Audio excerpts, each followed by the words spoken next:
तो आज मैं कुछ नए अंदाज़ में बनाने जा रही थी मूली के पराठे। तो मैंने सोचा आपके साथ भी शेयर किया जाए कि मैं किस तरह से मूली के पराठे बनाती हूँ। तो इसके लिए ना मैंने प्याज को जो है ना वो ग्राइंडर किया, इसके अंदर मतलब कि कद्दूकश किया। और साथ ही साथ मैंने टमाटर को भी जो है ना वो इसके अंदर कद्दूकश किया, और ये धनिया और हरी मिर्ची को भी काटा। और मूली को भी मैंने अच्छे से जो है ना वो मूली के रगड़ के इसको बनाया। और मैंने मूली के अंदर ना पानी नहीं निकाला था मूली का, क्योंकि मेरे जो मूली थी ना वो काफ़ी दिनों की पड़ी हुई थी, 1 हफ्ते की तकरीबन। तो इस वजह से ना वो थोड़ी खुश्क हो गई थी, तो उसके अंदर पानी नहीं था। तो वैसे भी जो अगर उसके अंदर थोड़ा सा खुश्क भी हो जाए ना आपकी मूली, तो उसके अंदर आप इस तरह से टमाटर वगैरह ऐड करते हैं ना, तो उसकी नमी जो है ना वो दोबारा बरकरार हो जाती है।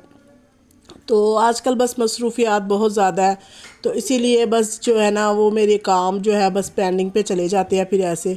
तो अभी तक मैंने साग वगैरह भी नहीं बनाया, गाजर का हलवा वगैरह भी नहीं बनाया। तो मैं कोशिश करूँगी कि आगे जाके बनाऊँ, क्योंकि अभी तो हम लोग बहुत ज़्यादा बिज़ी हैं घर के काम और घर की जो है ना डीप क्लीनिंग में ही लगे हुए हैं, और कुछ शॉपिंग वगैरह भी करनी होती है। तो इस तरह से ना बस मेरे काम जो है ना वो पेंडिंग पे चले जाते हैं। और यहाँ मैंने नमक और हरी नमक डाला, और लाल मिर्ची डाली, और थोड़ी सी हल्दी भी डाली। तो बस इसको मैं सिंपल थोड़ा सा ऑयल डाल के बनाऊंगी, इसको पकाऊंगी अच्छे से, ये थोड़ा सा सॉफ्ट हो जाए। और फिर मैं इसको ना जो है ना वो इसके पराठे बनाऊंगी। तो बस बाकी चीज़ें तो जो है ना वो ज़िंदगी में चलती रहती हैं। इन उलझनों से, इन परेशानियों से कभी कभार हमारा दिल इतना उकता आ जाता है। एक तो घर के काम, एक मौसम भी कुछ ठंडा हो रहा है, दूसरा ये कि बस आपको फिर भागम दौड़ी करनी होती है। कभी आप बाहर जा रहे हो, कभी आप घर पे जो है ना वो भाग दौड़ कर रहे हो। तो इस तरह से ना बहुत ज़्यादा ना बंदा जो है ना वो तंग हो रहा होता है, उकता हो रहा होता है। तो मैं आपसे यही बस शेयर करूँगी कि किस तरह से मैं अपने सारे घर के कामों को भी हैंडल करती हूँ, अपने बच्चों को भी देखती हूँ, और साथ ही साथ जो है ना कोशिश करती हूँ कि सारे अपनी फैमिली को ना अच्छे से लेके चलूँ। तो इस तरह से मैंने बस इसको जो है ना इसके अंदर सब कुछ डाल दिया, और 10 से 15 मिनट मैंने इसको अच्छे से ना हल्की सी आंच पे पकाया, क्योंकि अगर आंच में तेज़ करती तो ये जलने लगती, तो इसके अंदर से वो नमी जो है ना वो निकलनी थी, और उसके साथ ही टमाटर के साथ ही इसको ना अच्छे से ये पक जाना था। तो इसका फ्लेवर इतना अच्छा है ना कि मेरा जो है ना बच्चों ने भी बहुत शौक़ से मूली के पराठे खाए। और यहाँ मैं आटा गूँध रही थी, तो साथ ही साथ मैंने सोचा जब तक मेरा ये बन रहा है ना, तो मैंने साथ ही साथ जो है ना आटा गूँधना शुरू कर दिया, क्योंकि मेरा आटा नहीं पड़ा हुआ था। तो मैं बस थोड़ा थोड़ी आटा गूँधती हूँ, पता नहीं मुझे ये क्या एक मेरे साथ एक उलझन है या परेशानी है। कुछ लोग बहुत ज़्यादा आटा जो है ना वो गूँध के फ्रीज़ में रख रहे थे, लेकिन मैं पता नहीं मुझे क्या मसला है कि मैं बेशक दिन में 3 दफ़ा आटा गूँधूँ, 4 दफ़ा आटा गूँधूँ ना, या फिर कभी कभार ऐसा होता है कि एक दिन के लिए या 2 टाइम के लिए गूँधती हूँ। ज़्यादा आटा गूँधना ना मेरे लिए बहुत ज़्यादा मुश्किल हो जाता है। मुझे ऐसे उलझन हो रही होती है फ्रिज के आटे रखे हुए ना, तो मैं ताज़ा आटा गूँध के ही जो है ना रोटी उसकी मुझे मज़ा आता है खाने का। तो यहाँ मैं ऑयल लगा के ना आटे को पहले मैंने पानी से जो है ना वो अच्छे से मिक्स किया, और फिर मैंने ऑयल लगा लगा के ना इसको गूँधती हूँ, क्योंकि ऑयल लगाने से ना फिर फटाफट से आप आटा जो है ना आपका वो सेट होने शुरू हो जाता है। अगर आप पानी से गूँधते हो तो उसको टाइम लगता है, लेकिन अगर आप ऑयल से गूँधते हो ना तो उसे फिर ना टाइम इतना नहीं लगता। और ये देखे मैंने आटा मल के रख दिया, और ये फटाफट से ये भी मेरा बन गया। और जब तक ये ठंडा हो रहा था ना तब तक मेरा आटा भी सेट हो गया। तो यहाँ मैं बस मूली के पराठे बना रही थी। तो मूली के पराठे में बस इस ऐसे ही बनाती हूँ कि 2 पेड़ों को लेती हूँ, और फिर उसके अंदर ना स्टफिंग जो है ना वो भर देती हूँ। तो बाकी यही मैं बोल रही थी कि एक जो अमीर लोग होते हैं उनके तो नौकर चाकर होते हैं, उनके लिए तो मसला नहीं होता।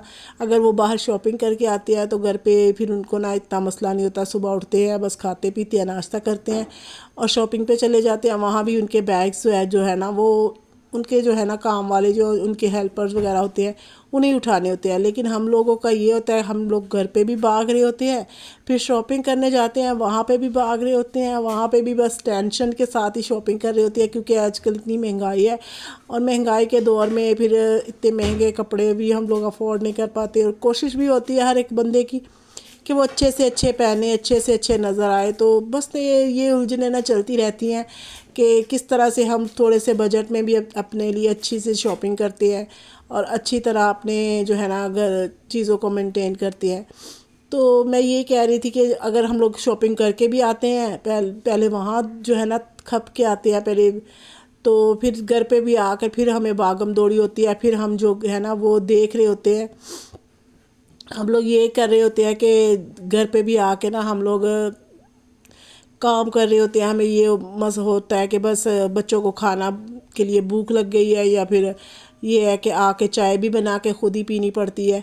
तो इस तरह से ना बंदा बड़ा उलझ रहा होता है। तो अगर आप कोशिश करें कि खाना जो है ना वो आप पहले बना के चले जाएं, क्योंकि उस दिन जिस दिन आपने शॉपिंग करनी है कोशिश करें इतनी सफाइयाँ वगैरह ना करें, और खाना तो ज़रूरी होता है। तो सफाई अगर आप एक दिन पहले कर ले, कपड़े वपड़े मैंने धो लिए थे, तो बस इस तरह से चलता रहता है काम। तो मैं भी आपसे यही कहूँगी कि अगर जिस दिन आपने ज़्यादातर शॉपिंग वगैरह करनी हो, उस दिन आप कोशिश करें कि आप ज़्यादा कपड़े वगैरह ना धोएं या ज़्यादा सफाइयाँ वगैरह ना करें। इससे ना अगर बंदा बाहर से थक जाएगा तो क्या शॉपिंग करे। और ये देखिए ये गर्म कपड़े जो है ना, ये मेरी छोटी बहन की जो है ना वो बेटी, उसके लिए ये सूट ख़रीदा था, और यहाँ ये मैंने सारा के लिए गर्म सूट ख़रीदा था। तो गर्म कपड़े भी ज़रूरी हैं, बेशक शादी है लेकिन फिर भी ना गर्म कपड़े भी होना बहुत ज़रूरी है। बेशक आप शादी के लिए जो है ना वो दूसरे कपड़े पहनते हो, लेकिन गर्म कपड़े भी होना ज़रूरी है, क्योंकि आगे जाके सर्दी और बढ़ेगी। और यहाँ यशवाना कमरे की सफाई कर रहा था। ये एक दिन पहले का क्लिप है। तो यशवाना बस यहाँ पे ना सफाई कर रहा था और बोल रहा था मेरी वीडियो बना लो। तो मैं हंस रही थी, मैं बोल रही थी कि आपको इतनी क्या ज़रूरत है। असल में मैं बच्चों को लाजमी बिज़ी रखती हूँ, क्योंकि इस तरह से वो उनका ना दिमाग भी थोड़ा सा ना दूसरी तरफ हो जाता है, वरना वो आपस में इतना झगड़ा करे होते हैं। जो दो छोटे बेटे हैं ना वो आपस में बहुत झगड़ा करते हैं, और मैं बहुत तंग आ जाती हूँ उनसे। इसलिए मैं उनको थोड़ा सा बिज़ी रखती हूँ, उनको काम में उलझा के रखती हूँ, या फिर अपने साथ लगा के रखती हूँ। और यहाँ मैं धो रही थी बर्तन, क्योंकि खाना वाना खा के फिर मैंने बर्तन धोए। तो इस तरह से बस आप अपनी कामों को अगर करते हो तो बहुत ही आसानी हो जाती है। तो आगे का जो व्लॉग है मेरा, वहाँ मैं अपने पूरे घर को आपको दिखाऊंगी कि किस तरह से मैंने साफ़ सुथरा कर लिया, अपना घर संवार लिया है। क्योंकि आगे जाके जो है ना सारा की बर्थडे भी है, तो मेरी कोशिश है बर्थडे तो हो सकता है हम लोग बाहर ही करें किसी होटल वगैरह में। तो क्योंकि घर पे बस थोड़ा सा ना दिन ऐसे है ना कि क्रिसमस के दिन है, तो थोड़ा सा ना दिल चाहता है कि हम लोग ना बाहर घूमें फिरें, खाएं पिएं। कुछ ठंड का मौसम है, पूरा साल तो हमारे यहाँ गर्मी होती है, फिर आपको पता है बाहर जाने का भी ज़रा भी नहीं होता। तो ठंड कराची में इतनी नहीं है कि इंसान बाहर ना घूम सके। हल्का फुल्का कपड़े पहन के भी आप आराम से घूम सकते हो, कोई मसला नहीं है।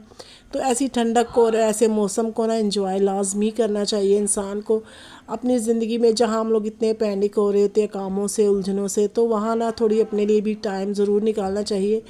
तो दाऊद की बर्थडे हमने बड़ी की थी, तो सारा की मैंने सोचा छोटी कर लेते हैं। तो अपनी फैमिली के साथ ही हम लोग जो है ना वो इन्जॉय करेंगे, बाहर घूम फिर के आएंगे, और बाहर ही हम लोग केक वगैरह काटेंगे। तो मैं वो भी व्लॉग आपके साथ लाजमी शेयर करूँगी। और बस ये है कि चलते चलते बस मैंने सोचा कि ये बर्तन भी धो लूँ, क्योंकि खाना बनाने के बाद अगर आप बर्तन को रख देते हो ना तो फिर इतनी ज़्यादा सुस्ती हो जाती है। जैसे ही शाम होने लगती है ना, बस इतनी सुस्ती होने शुरू हो जाती है कि बिल्कुल भी दिल नहीं चाहता कि कुछ करें।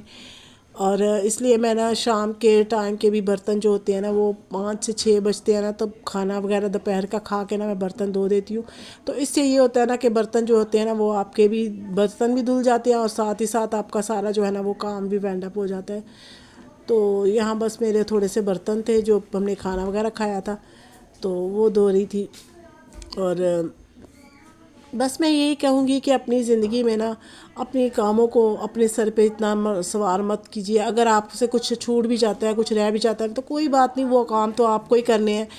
वो बेशक थोड़ी देर के बाद भी आप कर लोगे तो वो इतना ना आप मसला नहीं होगा कि आप वो काम तो चलते रहते हैं ज़िंदगी में, लेकिन ये मौसम को एंजॉय करना भी बहुत ज़रूरी होता है।